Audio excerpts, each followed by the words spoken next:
간통죄에 대해서는 헌법재판소에서 7대2의 의견으로 위헌 결정이 났습니다. 간통죄가 위헌 결정이 나서 간통죄는 더 이상 범죄가 아니게 된 건 맞습니다. 범죄가 아니게 된 건 맞는데 간통이라는 행위가 부도덕한 행위라는 것은 변함이 없죠. 그래서 혼인 파탄, 즉 혼인관계의 파탄에 이르게 된 데에 간통이 기여를 한 게 된다면은 간통의 상대방도 손해배상 책임을 집니다.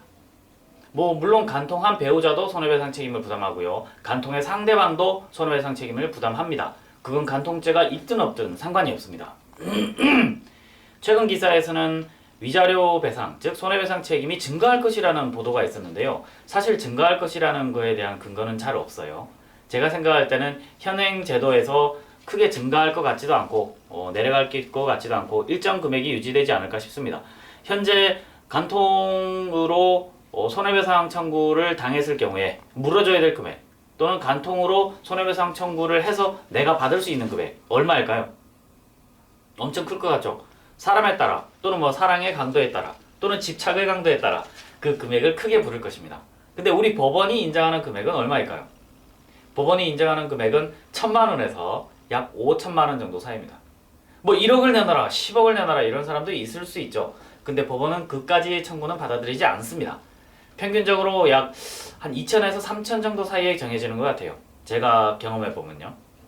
그래서 이 손해배상 체계상에서 사람의 생명을 잃을 경우, 사람이 생명을 잃었다 이런 경우에도 1억을 넘지 않습니다. 위자료는.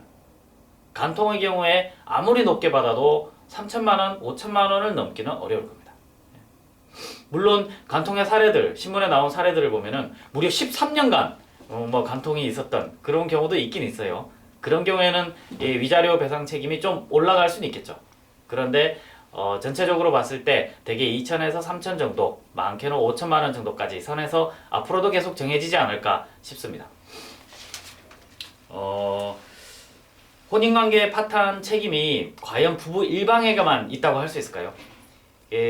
손해배상 책임이 왜 그렇게 높게 나오지 않느냐라고 하면은 그 이유는 바로 그 혼인관계의 파탄에 이른 책임이 과연 일방 당사자에게만 있다고 할 수 있느냐라는 법적 고려 때문이라고 저는 생각해요.